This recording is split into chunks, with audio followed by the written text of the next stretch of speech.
How many minutes? At a women's Are you, Michelle, are you good? Up or down? Your sound. What am I listening to? Is the volume okay? I can hear. Is it too loud or too quiet? I don't really hear anything. I mean, I'm listening to some people in the background. Is it loud enough or too I loud? can hear. When you whatever you did just then, I can hear. But turn mine down a hair. There we go. Is it too loud? I don't hear anything. You don't hear anything? I hear real faint. 2,500. She doesn't hear anything. It's too faint. She doesn't hear anything. Now I hear. Okay. And you can turn it down just a hair. Turn it down just a hair. And turn mine down again. Oh, there you go. Perfect. I think. All right, here we go. Local 100 Labor Union. Here we go. Media Foundation Movement. Buenos días, comadre. Arkansas Flag and Banner is proud to Yes.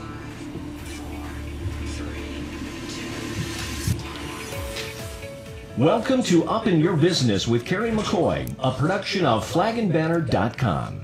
Through storytelling and conversational interviews, this weekly radio show offers listeners firsthand insight into starting and running a business, the ups and downs of risk-taking, and the commonalities of successful people.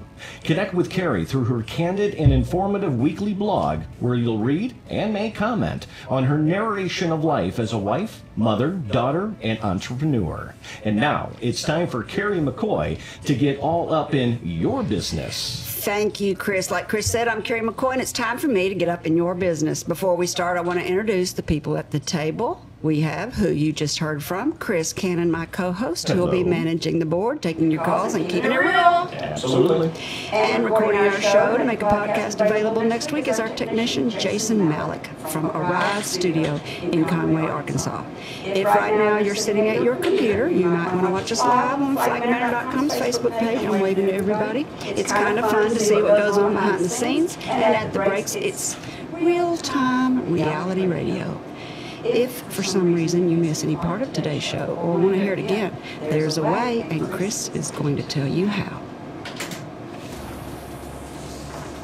Listen to all UIYD interviews by going to flagandbanner.com and clicking on Radio Show. There you'll find over 100 of our previous podcasts with resource links from each episode. Stay up to date by joining our email list or liking us on Facebook. Daily show, you'll get a reminder notification and sneak peek of upcoming guests. Back to you, Kerry. Thank you again, Chris. This show, Up in Your Business with me, Kerry McCoy, began as a platform for me, a small business owner and a guest, to pay forward our experiential knowledge in a conversational way. Originally, my team and I thought it would appeal to entrepreneurs and wannabe entrepreneurs, but it seems to have a wider audience appeal because, after all, who isn't inspired by everyday people's American-made stories? It's no secret that successful people work hard, but another common trait is underneath their exterior is the heart of a teacher. They're good at communicating and love paying forward their knowledge. Another discovery I find interesting is that most of my guests have a spiritual bent. They believe in a higher power. I guess this enables them to be risk takers. And last, this next discovery really caught me by surprise, and that's that business, in of itself, is creative. My guest today, Miss Michele Towne, is about as hard-working as it gets, and she is a great communicator. Everybody loves her. Her work, nights and days, all run together as she writes, photographs, and publishes her monthly magazine, Inviting Arkansas. As I mentioned in the opening, hard working is a common trait among many successful entrepreneurs, and Michele is no exception. She began by babysitting at the age of 10. At 16, she landed a job waiting tables at Shoney's Big Boy. As a college student, she continued to juggle work and studies. Some of her early jobs were that of selling office equipment, medical supplies, and advertising. She jokingly says she got an MRS in college because it was there she met and married Mr. John Towne. At the early age of 21, Michele, a Tennessean, having been raised and schooled in Memphis, married John Towne and moved with him to Little Rock, Arkansas, where they began their family. After years of being a stay-at-home mom, Miss Michele Towne decided to jump back into the workforce by founding and publishing Inviting Arkansas, a successful magazine that photographs and features fundraising events and its people behind the fundraising events and the nonprofits of Arkansas's very varied nonprofits. There's a lot of them. This year, in recognition of her hard work, the 20th Century Club gave Michele the Hope Award. And last May, Michele was on the cover of the Arkansas Democrat Gazette's high-profile section, which I just happen to have a copy of right here if you need another one, Michele. Thank you. It is a pleasure to welcome to the table the hardworking and personable Michele Towne. Thank you for coming on. Thank you for having me. Am I saying your maiden name right? Watermeyer? Watermeyer. That is it. Well, Chris and I were kind of trying to figure that out earlier. We were. Early in life. Let's just talk about your early life. I read where you said your parents were divorced. They were. And though you had a great childhood. They shared custody. My parents divorced when I was 4. So therefore, it made me become a very independent young woman, I guess if you want to say. My mom worked, and so I was pretty much took care of me and my brother when need be. I thank her for that because it certainly made me strong, and it certainly made me very, very independent. You know, strife builds character. Absolutely. And it sounds like you have a great work ethic. So you went off to college. I did. And? I went to the University of Tennessee. Believe it or not, I was a chemical engineering major. Really? I always wanted to be in sales. I think it comes back to that trying to please daddy thing. My daddy was an engineer, and I knew I always wanted to be in sales, but I thought, I'll go into engineering just like my dad, and I loved chemistry. I quickly found out that there had to be a much easier road towards sales. So I immediately switched majors from that to communications. And I had so much fun that I got to come home and I got to go to Memphis State, as I date myself. I got to live at home and I got to help pay for school and get a job. You had so much fun you got to go home. I had so much fun I got to go home. So I started going to Memphis State. I was waiting tables and selling office equipment and going to school all at the same time. Well, it was a blessing in disguise, Yes, wasn't it was. That's where I met John Towne. Yep. So, and what did he say to you when he asked you to marry him? do you love me? Do you love me in Little Rock? Well, do you love me enough to move to Little Rock? And I did. As I say, when I moved here, I moved to a strange city with a strange man and had to get a new strange job. How long did y'all date before you got married? Not very long. Our first date was June 26th, and August 24th, he told me he wanted to marry me. Really? Mm-hmm. And I got a ring a couple of months later, and then we didn't marry, though, until August of the following year. But you were only 21 when you got married, right? I was. I think that's unusual. Mm-hmm. We've been married 32 years last week. Wow. Mm-hmm. Your grandmother was important in your life, right? Oh, she was the best. She was absolutely the best. She died on her 60th birthday, or we buried her, excuse me, on her 60th birthday. She had high blood pressure, but she was I Love Lucy. To a T, she was I Love Lucy. She'd drive around in that convertible with that blonde, froofed up hair, with the air conditioning on in the summer and the heat on in the winter. She was the best cook ever, and she was a Greek, very strong, very independent type of woman. Where'd she grow up? She grew up in Massachusetts. But she moved to Little Rock? She moved to Memphis. She moved to Memphis. Right. That's I'm right. originally from Memphis. Yeah. Mm-hmm. So she moved to Memphis to, I guess, help your mother? No, is she a grandmother on your mother's side of the family? She is the grandmother on my mother's side of the family. My grandfather traveled a lot. He was a labor lawyer, and he traveled a lot, and they ended up in Memphis. And where my mother was actually born in New York City, but they all ended up in Memphis. I think my mom was probably a freshman in high school when they moved to Memphis. Oh, okay. And so she lived her life there forever. So she didn't move to Memphis to help support her daughter after her daughter's divorce? No. All right. When we come back, I think this is a great place to take a break. When we come back, we'll continue our conversation with Michele Towne, founder and publisher of Inviting Arkansas. We'll talk about the business of publishing a monthly magazine. That's got to be harrowing, I would think, all the time. Never a dull moment.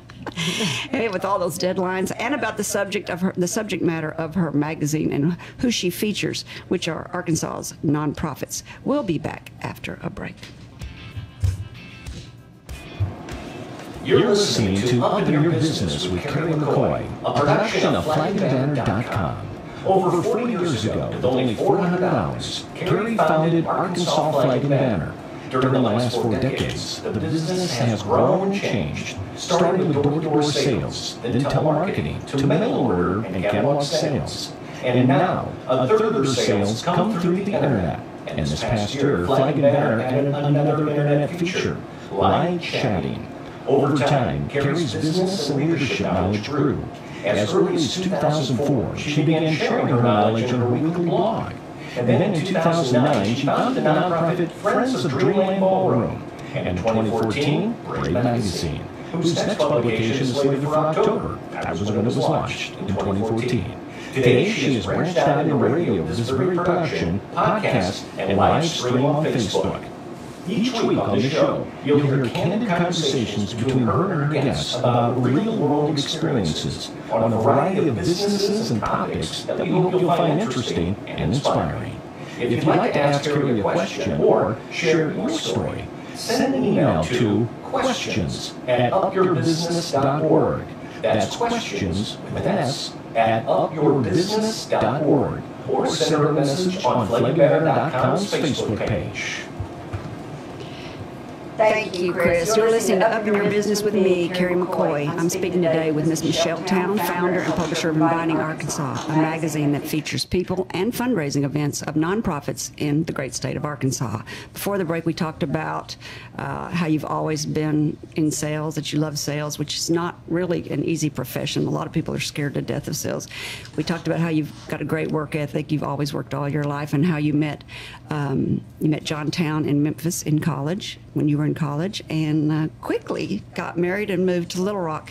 So for those of who have just, for those that are listening who have just recently moved here, what advice can you give people about moving to a strange town and how you managed to fit in? And how did you make friends, and how did you find a community? Was it through your church? Was it through volunteering? What did you do first? My first job here was at Datamax. I worked for Barry Simon, who has been a long-standing community supporter.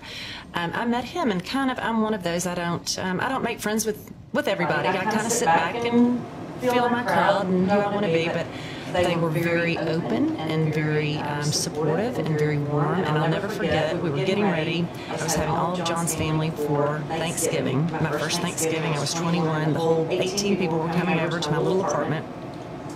And the girls from the office invited me out for happy hour the day before Thanksgiving. And I called home and I said, they finally invited me out. Can I go? Can I go? And he said, well, sure. I said, I'll have a drink and I'll be home to take care of Thanksgiving dinner. We probably all know how that ended up. But those girls became my dear friends, and Thanksgiving dinner went off without a hitch the next day when my family arrived. Oh, it did. John worked while you were gone. Yes, he did. We got it all together. We pulled together as family, but we did get it all together, and it was those girls that, and guys that I got to be dear friends with, and some of them are still my friends today, 32 years later. So you kind of melded into the community by getting a job, going to work in a place that you happen to like other people. Right. I left, I worked at Datamax for about a year, and I left there and went into medical sales and traveled the state. Do you have a college degree? I do not. How did you get into medical sales without a college degree? I thought that was a requirement. Kerry, I'm Michele Towne. Isn't that the truth? It's not what you know, it's who you know. I have always said take advantage of every opportunity that's put in front of you. And they were looking for a sales rep, and I told them, just give me a chance. Just give me a chance. I said, pay me $1,000 a month. And I said, give me 6 months, and if I can't do it at the end of 6 months, then let me go, we shake hands and go off. I stayed with that company for 5 years until I started my own medical distributorship, and then later decided to have children. You started your own medical distributorship. I had about 4 lines.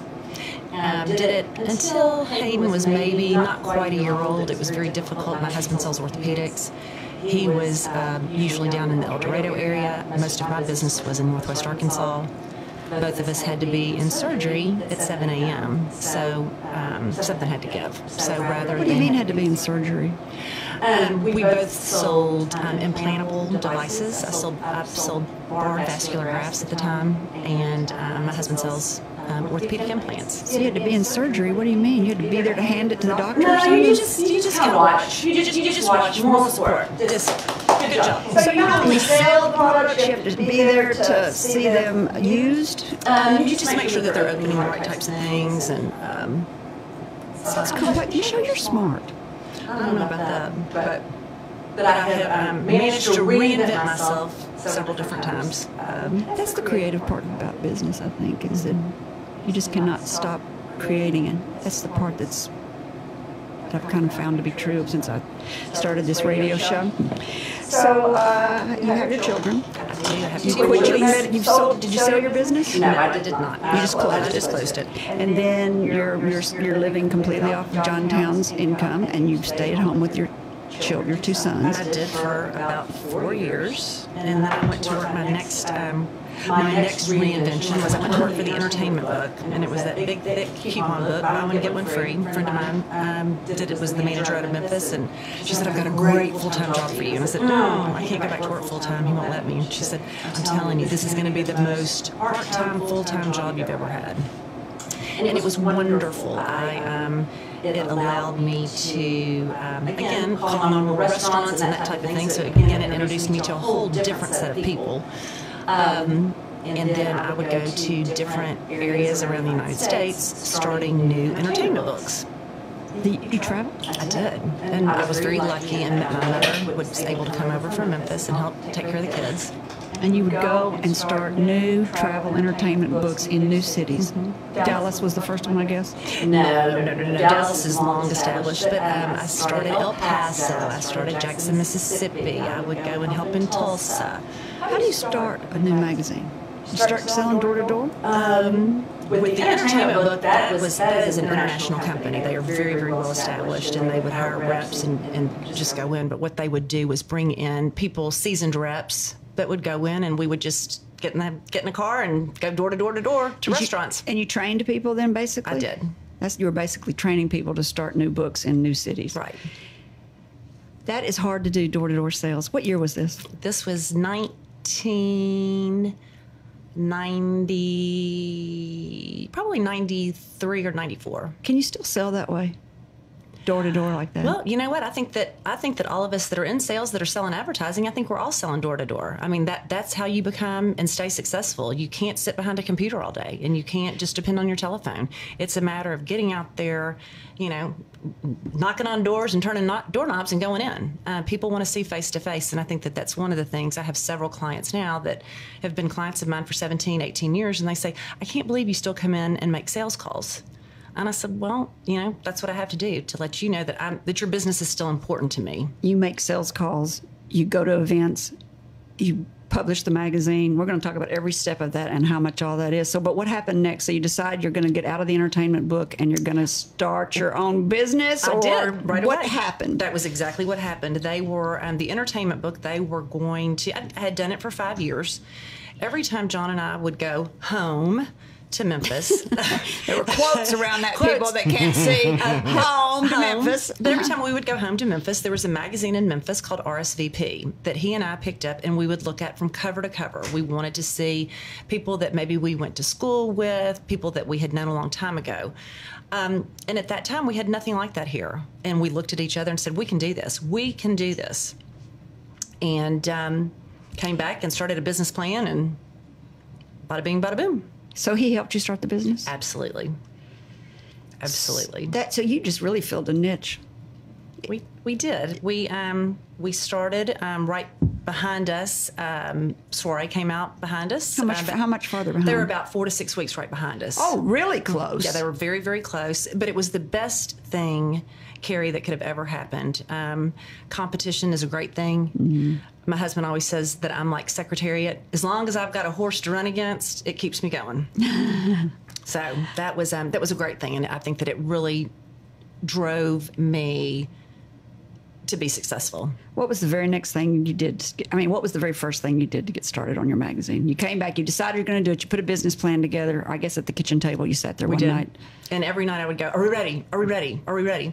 And the first thing we did is that we created a full mock issue. I didn't want to go out and hand people a piece of paper and say, it's going to kind of be like this, or it's going to kind of be like that. And this is kind of, so we actually did, we did a 16-page mock issue complete with cover. You went out and took photographs of events? We did. We went and photographed several events in that November, December time frame. We put that mock issue out in December, and that was what I used to sell from. Sold December and January, and then our first official issue came out March 1st of 2002. So when you say you put that out, does that mean you went ahead and printed a bunch up and distributed them around town? We printed about 1,000. Which is about $1,000 probably. And just got some feedback from people. I can tell you, I remember talking with Cindy Murphy. Happened to just stumble into her, didn't know her from Adam. That was when Brandon's Market was open. And What's Brandon's Market? It's not. It's no longer here. Long time ago. Okay. It's gone. But anyway, ran into her, and she said, I love what you're doing. And she said, may I make a few suggestions? You don't know me from Adam. And we sat down, and to this day, I still try to visit with Cindy once every, 12 to 18 months just to say, what do you think? I think she's a mentor. She is. She's a very smart woman. So you put your money up front through December, January and February, and then March. And in those 3 months, you were selling ads. You were knocking on doors selling ads. Absolutely. And by the time March came around, you had a magazine with ads? We did. Magazine with ads and parties and bills and all kinds of things. It seems kind of simple. So you buy tickets to all these events, I guess, or you just go to events, and then you take photographs of everybody, and then you put it together, and then you distribute 1,000 around town. You do that December, January, and February, and during that time, you're also selling ads. And then by the time March comes around, are you making money? Did you make money on your March one? Because you're losing no. money. Did you make money your first month in business? No. Well, I know you've lost money. December, January, and February. By March, no. No. It was starting a magazine. There's a lot of investment that goes into starting a magazine. Really? Like what? Yeah. You've got to pay thousands and thousands and thousands and thousands and thousands of dollars it takes to start a magazine. Do you pay for postage, or you just set the magazine around town? We are a free pickup. Free pickup. We are a free pickup, and we strategically planned it that way. I think about how many Victoria's Secret catalogs you get in the mail. Yeah. Do you really look at them, or do you not? Yeah. I don't. They just come to my house, and you might look through one, but I don't need the other 8 My that come. husband looks through it. I do too. But I think that we all get a lot of things in the mail that we don't necessarily pay attention to. And if you pick up an Inviting Arkansas, you have sought it out. You've picked it up because you want to read it. Yeah, I like it. Knowing what you know today, is there something you would have changed about the original startup?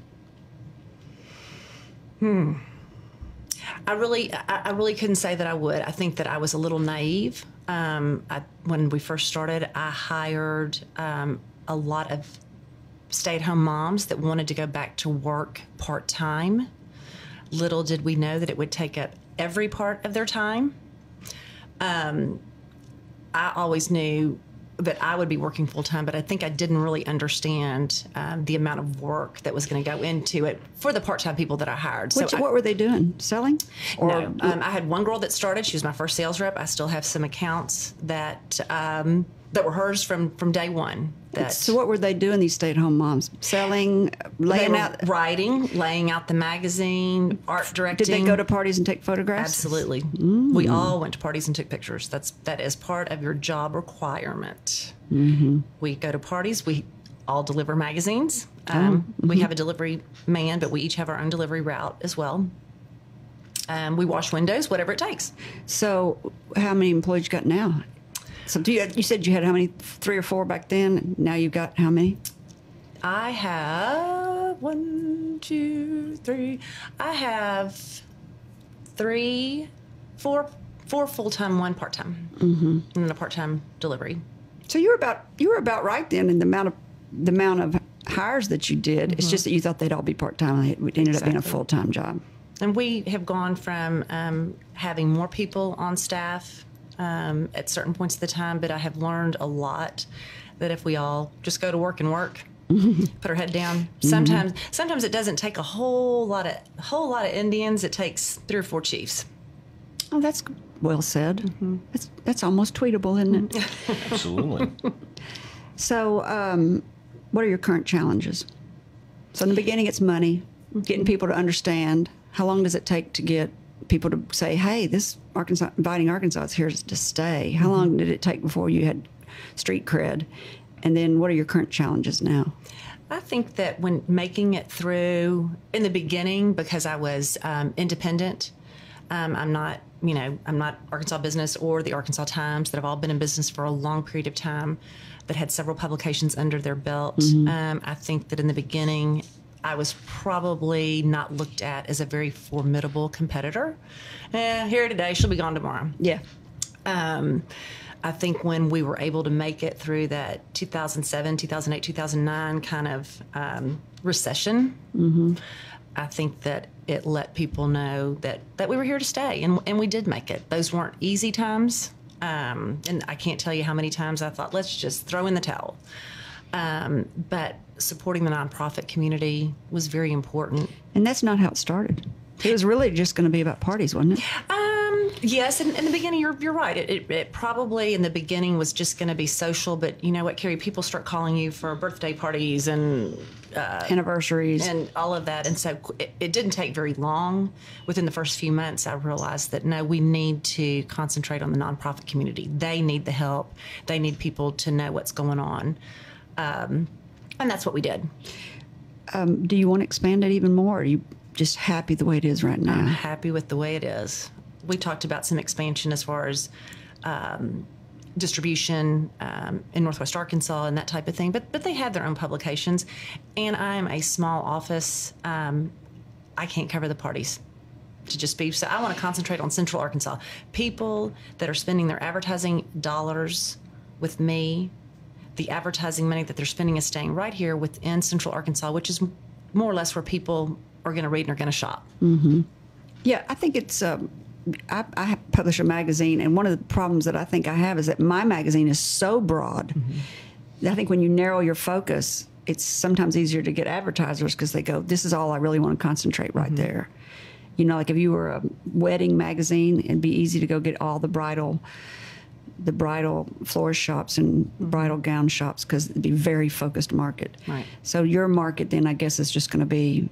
We're just a niche market. Central Arkansas. We're Central Arkansas, Little Rock, North Little Rock, Conway, Benton, Bryant, Hot Springs, Pine Bluff. So I think I know what your strength is, but what do you think it is? In running your business, you wear a lot of hats. It sounds like you go to the events, you're a photographer, you're a publisher, you're human resources for the 4 employees you have, you're sell advertising, you're the visionary. What do you think your strength is? I think my strength is that I have hired good people. That's a good strength. I'm not a micromanager. That's another one. I am very blessed in the people that we have hired, that they truly give their heart and soul and want me and the magazine to be successful and for them to be successful. I'm very blessed through the people that I have that work for me, quite honestly. I would have thought your strength would be selling. That's the thing I like to do most. That is, I still, although I have others that sell, I still sell a lot. And that's so unusual. That's what makes you unique. Most people don't like to sell. I say those of us that don't know how to do anything else, we sell. That's so true. That is so true. That's why I sell. I can't do anything else. I'm not detail oriented. I'm a salesperson through and through. But you are smart. You went to school to be a chemical engineer. I did. You sold for Datamax. I did. You sold medical supplies and went to surgeries. I did. You are smart. I'm smart.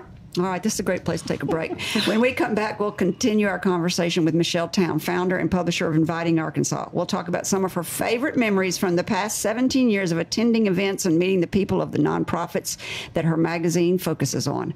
But first, I want to remind everyone we're broadcasting live every Friday afternoon at 2 p.m. Central Time on both KABF 88.3 FM, the voice of the people, and flagandbanner.com's Facebook page. And that after 1 week of every show's airing, a podcast is made available on all popular listening sites and YouTube. We'll talk more after the break. Smart aleck. Flag and Banner is proud to underwrite Up in Your Business with Kerry McCoy. This weekly radio show and podcast offers listeners firsthand insight into starting and running a business, the ups and downs of risk-taking, and the commonalities of successful people shared in a conversational interview with Kerry. Along with this radio show, flagandbanner.com publishes a free biannual magazine called Brave. First published in October 2014, this magazine features everyday people's real-life stories of bravery. Its goal, to inspire you to celebrate your own bravery and challenge you to recognize it in others. The Department of Arkansas Heritage recognized Brave Magazine's documentation of American life and microfiches all editions for the Arkansas State Archives. Brave Magazine will be in your mailbox and hitting newsstands October 2018. Free subscriptions and advertising opportunities available at flagandbanner.com by selecting Magazine, where you can read previous stories and learn about advertising opportunities. Thanks, Chris. I thought I brought you a Brave magazine, Michelle. I wanted to show it to you since you're in the business, and I'm just a newbie into the business. I'd love to see it. I thought I brought one. I'm going to mail you one then. I've got an old edition I'll send over to you. I want to take this time to give a big shout out and thank you to Centennial Bank and Kim Pruitt for partnering with the Friends of Dreamland Ballroom and sponsoring this year's Dancing into Dreamland, which is Friday, November the 2nd. And I think it may be our first sellout, thanks to Matthew and Danette. Before the break, Michelle, we talked about how ambitious and hardworking you are, what an opportunist you are, how you love selling, how everything that's in your life has, really helped you to get to where you are, and how you started your magazine Inviting Arkansas. And I love your strengths, which are you hire good, you don't micromanage, and you love selling. I mean, if that's not a winning combination, I don't know what's a winning combination. Let's just hear what a day in the life of Michele Towne looks like. I can't imagine what it looks like. What time did you get up this morning? Well, this morning I was up at 6:30. I had a photo shoot at Pleasant Valley Country Club at 8. Is that early? But for me, that's very. Usually I go work out first. But we did a photo shoot this morning at 8. We're a little shorthanded today. I've got one on vacation and one leaving for Paris. So I'm juggling a bunch of different hats right now. And then typically I go to the office. I make a few sales calls, probably work through lunch, go out and make a few more sales calls. And a lot of times if it's a Tuesday, Thursday, Friday, or Saturday, I'll be heading out between 4:30 and 5 to work an event. Yeah, that's the part I don't get. Mm-hmm. So you get up in the morning and work out because that's the only way to get it done. It's such a great stress reliever. Mm-hmm. And then you've got your endorphins going. You go to work. You make your phone calls. You make your sales, and then your afternoons are spent. It depends. If we've got events, sometimes we try to divide and conquer. I bet when I'm interviewing people, I let them know that you will be working at least one day a week, and at least every other weekend night you will have. A lot of times it's just you're only there an hour and a half, unless you want to stay. And most of the nonprofits are so generous that they will invite you to bring a guest. They will invite you to stay and have dinner. Have drinks, whatever. It's the nonprofit community has been very generous towards us as well. So how many nights do you have to work? Usually 2 to 3. Are they always weekends? Not always. This week we had two things on Tuesdays, something on Wednesday, something on Thursday, so you just something on Saturday. Oh my gosh. So, and how many people covered those? 3 of us. So you run in with your camera around your neck, which you probably have a crick in your neck from carrying the camera around all the time. So you run in with your camera around your neck, you take pictures, run out, because a lot of times all the events are on the same night. Exactly. And then you run out and you take another event, you write down names, then you go back. So all we've done is sell ads and take event. Now we've got to make the magazine. Right. When does that happen? I don't know. I think it's magic. I take the camera back to the office and I put it on the desk, and the next thing I know, they hand me pages for me to proof. It's magic. So you have somebody who works in the office that does it all in I don't know what software they use, Photoshop or something. We have, I have an editor, and I have a production manager, and I have an art director, and I take it all in, and then That's more than 3 or 4 employees. No, that's not. It's those girls. It's amazing. Well, now you've got people though that go to events. Those are the same people. Those same people that do that go to the events also. Absolutely. And deliver magazines. Wow, people love you. So they like working for you. It's we have a nice time. So do you all of you work out of your home? Oh no, we have an office. We've always had an office. We started it in my house, but we have an office. We're at 1512 Macon Drive. We're over in West Little Rock.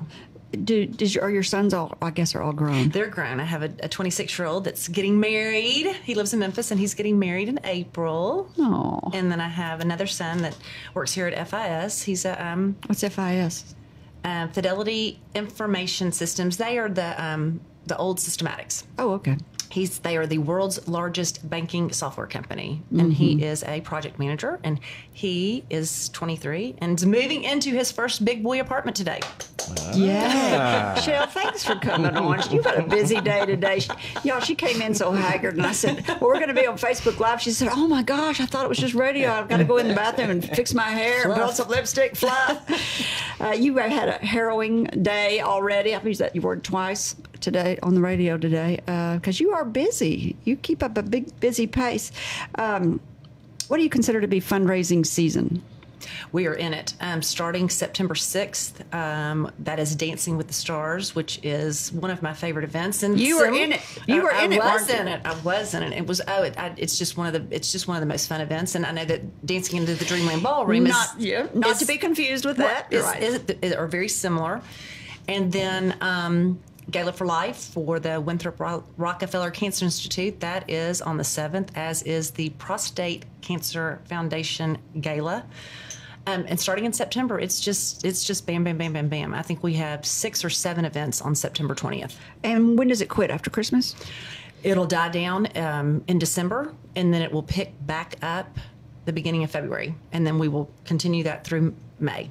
The summer's pretty slow for us, believe it or not. Yeah, I'm surprised. But yeah, you Dancing with the Stars actually benefits the Ronald McDonald House. Dancing with the Stars benefits the Children's Tumor Foundation. Children's Tumor Foundation. And that's actually, you were a star. They were considering you a star. They must have been having a really slow year. Whereas Dancing into Dreamland is actually a dance competition, and it benefits the Dreamland Ballroom. So they're just competitive dancers. That's all right. If y'all hear Michelle's phone going off, I did that a couple days ago, or a couple of weeks ago, and I've been doing this for 2 years. And sorry. That's all right. That's no problem. Do you have a favorite event? Dancing with the Stars is one of my favorites. I love Dancing into the Dreamland Ballroom. I love the ones that kind of have some activities. Yes. Spectacular is a great event. It benefits UA Little Rock. What is it? It's called Spectacular. And it is the University of Arkansas Little Rock. UA Little Rock. Yeah, UA Little Rock. UA Little Rock. Come on. The new name. Got to get the new name. Got to get the new name out there. UA Little Rock, and it benefits their athletic programs. Mm-hmm. What do they do? I mean, what's the event about? It's just they have food. It's on the basketball court at the Jack Stevens Center, and it's just it's a little bit different group of people, and it's casual. And well, it's on the basketball floor. You said it is. Well, you love basketball. I do love because you're on the dance cam. I hear. Yeah. Can you imagine? I've wanted to do that when it comes around every time. I'm like, I should just get up and dance. Hey, I won down at the Sunbelt tournament in New Orleans. I won a $50 gift certificate to Acme Oyster Bar. What dance do you do? I don't know. Michele Towne dance? I don't know. That's whatever so just fun. kind of happens to hit you. That is so fun. So you talked about Cindy Murphy was a mentor to you, and your grandmother was a mentor to you. It was very close because you drive a convertible like your grandmother. Yes, I do. Yes, I do. I love that. I hope my grandkids talk about me like that. And then, but you had another mentor. I did. I've had several mentors. Willie Oates was a great mentor. Tell everybody who Willie Oates was for those who don't know. Willie Oates was, oh my goodness, she was known as the hat lady here in town, and she always had a hat on. She was a Razorback cheerleader back in I did not know that. Early 1900 something or other. But she was just super, and she was truly a social inspiration for me and kind of took me under her wing. A man named Rick Fleetwood introduced me to her. He was, again, another one of those great philanthropists here in town that everybody knows, and the organizations he has been so very, very generous to. But she was just wonderful, and she would say, okay, you need to go to this one and go to this one. And she was a neat lady. I was very blessed to have gotten to know her. She kind of hooked you up with the nonprofits, didn't she? She really did. You have a story from one of your events that you've been to that was just outrageous. There've been a lot of outrageous events. I will tell you that my big fear has always been going up the escalator at the Marriott. Going up to. I've always just been fearful. At the Marriott. The Marriott ballroom. Okay. I have always, because if you have on a long dress, I've just always thought, and I'm always, to have to think about it a couple of times before you get on, and just thinking about catching your long dress. It happened to a lady one night going up the escalator. Her dress caught at the top of the stairs, and so all of these people were coming up behind her, and they were falling like bowling pins, and they had to hit the emergency stop button to try to get. I'll never forget that. That was quite interesting. Kind of like the Marx Brothers slapstick comedy. Yeah, it was. Thank God it was her and not me, but it was one of those. So did your phobia about this happen before or after you saw that event? Actually, it was before. And I thought, see, this is why you have to be scared. Well, and you have to schlep around with a big camera and a dress. Do you wear flats, I hope? Please tell me you wear flats. Never. I never wear flats. I never wear flats. And you're carrying all that stuff around. I'm really impressed. I want to take this opportunity to tell everybody that you're listening to Up in Your Business with me, Kerry McCoy, and that I'm speaking today with Michele Towne, founder and publisher of Inviting Arkansas, a magazine that features people and fundraising events of nonprofits in Arkansas. So this year, you've been honored by the 20th Century Club. They gave you the Hope Award. You were the recipient for the Hope Award. I was. It's really nice. I was very, very humbled and honored. What is the 20th Century Club's nonprofit? What do they do? They do the Hope Lodge, which is there on, I always kind of say it's kind of behind Children's Hospital, but it's really kind of behind UAMS. And they house people that are going through cancer treatments that couldn't otherwise afford to stay in a hotel or to be able to, for traveling expenses and that type of thing. They just recently built a new house. I'm going to say the new house is probably, or the new lodge, I should call it, is probably, it all kind of runs together. I'm going to say 5, 6, 7 years old, but it's a beautiful, beautiful facility. And that is a big problem because a lot of people come to UAMS for cancer treatment. Exactly. And where do they stay? Exactly. I mean, they're already can't work. They're on a limit. They're probably already strapped for cash. And the Hope Lodge puts them up. That was really sweet. Why do you think you received that award? I don't know. I've worked with them for several years. I'm going to say I've probably worked with them for the last 10 years through promoting the Hope Ball that they hold usually it's kind of right now it's always in March. And they have the Hope Angels, which are junior-aged high school girls that go in and they donate, I forget how many service hours it is, Kerry, I'm going to say, but 50, 60 service hours that they go and they actually work in the lodge, working with helping provide meals, entertaining, playing cards, helping with the children that are there. So nice.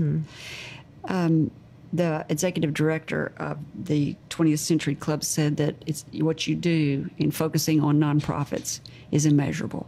That's nice. It was nice. You were also high profile in May. I was. I brought you a copy. I told you earlier if you want it. That was quite an honor as well. Were you nervous? I was scared to death. I thought, what in the world? I'm not interesting. I don't have anything to talk about. You are. But it was very, very nice of Rachel to do that. I did my stint on high profile probably 20-something years ago, and it was Phyllis Brandon.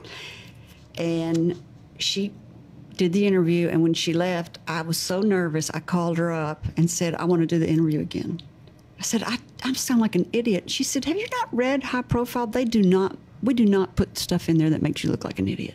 I went, I was concerned too. I was like, God, what did I say? And he called back and was like, oh, did I say anything? And she's like, I'll make you look good. Don't worry about it. Because I just, it's nerve-wracking a little bit. I mean, it's there forever, for the rest of your life. It's much easier to be on this side than to be on that side. The interviewer instead of the interviewee. Correct. So what's next for you? Keep on keeping on. Keep on keeping on. About to, are you going to have an exit strategy? You think one of your kids are going to want to take over what you're doing? You think one of your employees are going to? I don't see, if one of my children would be the one to take it over, it would be my son in Memphis. When he was living here, oh my goodness, he worked parties. He loved to work parties. He's never met a stranger. He's just a super, super great kid. But he doesn't live here anymore. And my other one, that's not his. It's not his cup. He wants to be behind a computer. Right. He could run the business aspect of it, but he could not do, not that he couldn't do, he would not enjoy doing the other part of it. I would get tired of going to so many events. Well, we're very lucky that we don't all get burned out at the same time. So it comes in cycles. It does go in cycles. And like I say, we're just blessed that we don't all get kind of go bleh at the same time. Yeah, I would, because the thing that bothers me about fundraisers and really almost any party now that I'm older is the small talk. Mm-hmm. And some people love that. Mm-hmm. I mean, some people just absolutely can't wait to hear what your kids are doing and where they're going to school and if you're a new grandmother. I can't remember what you told me. It's just small talk. Mm-hmm. You like it? It doesn't bother me. I have always, my husband and I, we've always laughed. We can walk into a cocktail party together. We both go like this, and we both leave together. And that way, it makes it fun and interesting that you've got different stories to tell each other. So he goes with you? No, he picks 3 events. He picks 3 events a year that he goes to. He always goes to the Hope Ball. Uh-huh. He always goes to Dancing with the Stars. Uh-huh. Your 2 favorites. Uh-huh. He usually goes to Opus. What's Opus? Opus is the symphony. Oh. Mm-hmm. It's for the symphony. It's the symphony ball. And that will be in October. How about the basketball one? Basketball he's all about. I'm talking about black tie. Black tie events, he picks about 3 a year that he likes to go to. Mm-hmm. So I heard you have a great pimento cheese recipe. I have the best pimento cheese recipe. Is it a secret? It's not a secret. It's funny, I took it to my Bible study luncheon yesterday, and the girls were like, "Did you make this?" And I was like, "Well, of course I made it." The secret is celery seed. Really? So what is it, just cheese? Cheese, a few different types of cheeses. You have to use Hellman's mayonnaise. Have to. Jalapenos. Cayenne pepper. Spice. But the secret is celery seed. Okay, everybody, you've got the secret. Got the secret. To Michele Towne's famous pimento cheese. Mm-hmm. Are you a good cook? I love to cook. But you're never home. I'm home Sundays. I always cook on Sundays. I usually cook Mondays and Tuesdays if anybody's home. But I love to entertain. I love to set a pretty table. And like I said, I don't work every weekend. We divvy those chores up. But I do love to entertain. I love to throw a party. I love to set a pretty table, and I love to cook. That's all your grandmother's doing, isn't it? It is. That my mother is a good cook, but that wasn't my mother's. I didn't learn that from my mom. So, is it true that you wanted to maybe be an actress? I would have loved to have been a star of stage and screen. Is it too late? No, it's not. I think it's a little late. What happened to that dream? I don't know. I think that whole getting married, that whole John Town thing, and I had to go to work. Had to get a real job. Did you ever think about moving out to California or New York? I did not. I was in plays in high school, but my brother did. I have a brother that has, 65 films under his belt. Get out. He went to Emerson for a year, and he said, "I'm out." And he packed up and moved to L.A. when he was 19 years old. Didn't know what he was going to do or how he was going to make it. He actually interviewed and got down to the last 2 on Blue's Clues. What a great show. Uh-huh. And but he has ended up, he stayed out there he's in New Orleans now, but he's got 63 films under his belt. He's still acting? He's not an actor. He's behind the scenes, but he's still in the movie industry. He's a producer. Oh, so he wasn't going to be the guy on Blue's Clues? No, he was going to be the guy on Blue's Clues. Oh, but he was? He never made it as he has more of a character look about him. Mm-hmm. He didn't have that George Clooney look. Mm-hmm. But it takes all kinds, though. Yeah, exactly. But he has so enjoyed it. I got to go visit him in New Orleans back in March, and he was shooting with Tom Hanks a new movie called Greyhawk that will be coming out. I think that's the name of it. And it was neat to be able to go on scene and to see what actually goes on in the movie industry and the sets that they build and everything. So he's not an actor. He's behind the scenes. What's he doing now then? He is independent, and so as he gets through with Greyhawk, then he'll go to work for doing another. What though? He's a producer. Oh, he's a producer. He's a producer. Well, can't he give you a part? That's a great idea. I'll have to get with him on that one. Really though? I'll have to get with him on that one as an extra or something. Oh, you know though, the thing about acting that's cumbersome to me is there's so much sitting around waiting. Yes, absolutely. And I'm not a sit around waiter kind of person. I can't see you doing that. No. You're going to have to be doing something all the time. No. So how do people get in touch with you if they want to advertise with you? They can call me on my cell phone. They can send me an email. You want to give those out? Sure. You can call me at 960-4196. Say it again. 960-4196. That's for my people back there at the office writing it down, so they'll put it on your podcast. All right. And then what's your email? Or they can email me at MTOWNE Town with an E. Mm-hmm. At invitingarkansas.com. That's mtown with an E at invitingarkansas.com. Mm-hmm. We'll put all that up on your page with your podcast next week so people can call you. Thank you. You're welcome. And you publish every month. Once a month. And if you have any events, how do people tell you about events? Same thing. If they can call me, they can email me, they can email events at invitingarkansas.com. We are, the month of October, that issue will actually have our printed calendar in it, as well as an insert. You know, it's an insert that will be, but it's a printed calendar of events from October of 2018 through September of 2019. I have Dancing into the Dreamland Ballroom. It's already on there. Good. I was just about to say I need to send it to you. It's already on there. Good. So you also have that calendar online, I think, don't you? Correct. Does it stay up to date? It does. We update that at least once a week. If we're I will say the girls in the office are great. If you'll call us and give us the information, they're great about getting it up online. Inviting Arkansas, if you want to just go find out what's going on, to go to an event to find out, because nonprofits are wonderful events to go to. They've got great food. Mm-hmm. And when you give your money to buy the ticket, it's going to a great cause. Do you think many of them make any money? Because I know a lot of times the events are more like public relations to bring awareness to the foundation, but all the money but the putting on the event actually almost takes up all the ticket money. Do you think any of them make money? I think a lot of them I know that a lot of them make money. You know, I think that some of the organizations, I think that the newer organizations,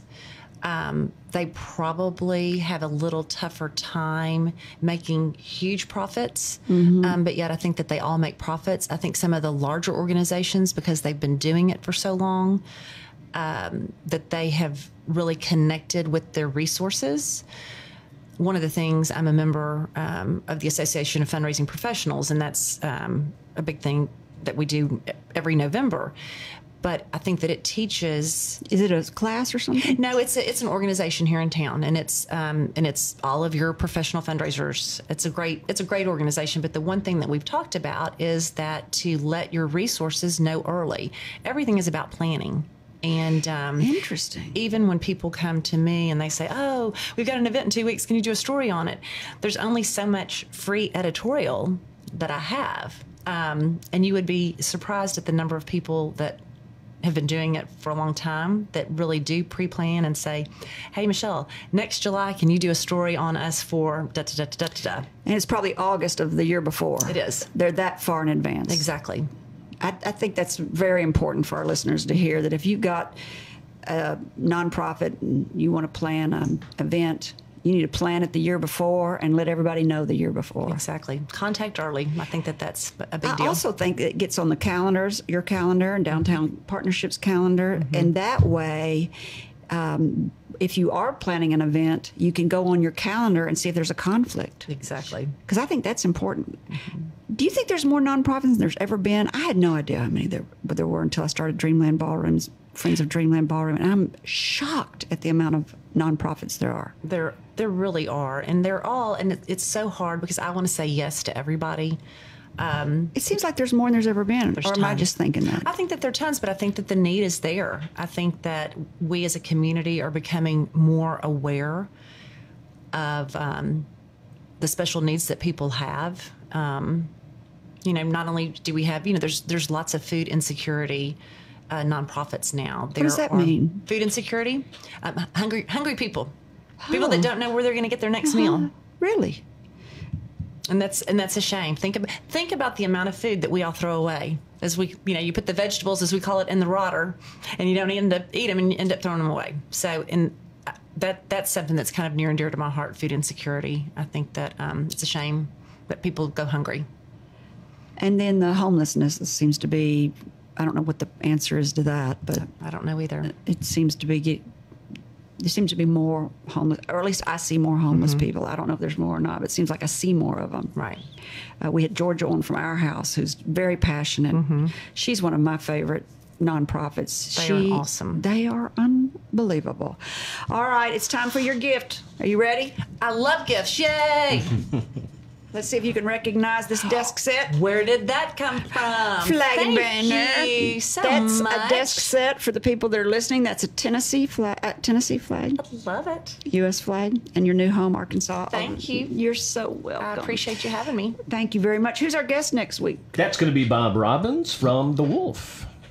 Bob Robbins has been around for so long. Everybody probably remembers when he was on Kissin'. Yep. He's opened up BJ's Honky Tonk, and one night got hit with a baseball bat and damn near killed him. He damn near got beat to death with a baseball bat. Wow. It was the wild, wild west in the 80s. Let me just tell you. I lived through them. Thank you. And I'm still alive. He was also on Kissin'. He ran, Kissin' forever. And now he's on The Wolf, and I go out every year and hand out flags with him on Flag Day. We've been co-conspirators on Flag Day for 20 years probably. Chris, Michelle, thank y'all for joining me on the air. Thank you. Thank you. And with my listeners. I also want to thank again Centennial Bank for partnering with us for the Friends of Dreamland Ballrooms event and sponsoring Dancing into Dreamland, which is Friday, November the 2nd. Y'all all heard how to get in touch with Michelle if you want to advertise with her, or if you want to find out about events or let her know about your events. And if you have a great entrepreneurial story that you would like to share, I would love to hear from you. Send a brief bio and your contact info to questions@upyourbusiness.org. And finally, to our listeners, thank you for spending time with me. If you think this program's been about you, you're right, but it's also been for me. Thank you for letting me fulfill my destiny. My hope today is that you've heard or learned something that's been inspiring or enlightening, and that it, whatever it is, will help you up your business, your independence, or your life. I'm Kerry McCoy, and I'll see you next time on Up in Your Business. Until then, be brave and keep it up. You've been listening to Up in Your Business with Kerry McCoy, a production of flagandbanner.com. If you miss any part of this show or want to learn more about UIYB, go to flagandbanner.com and click on Radio Show, or subscribe to her weekly podcast wherever you like to listen. All interviews are recorded and posted the following week, with links to resources you heard discussed on today's show. Kerry's goal, to help you live the American dream.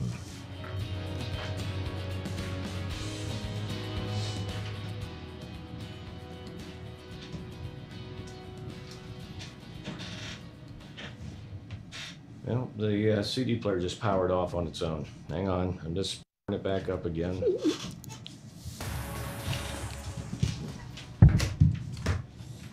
Get on in here, Deborah.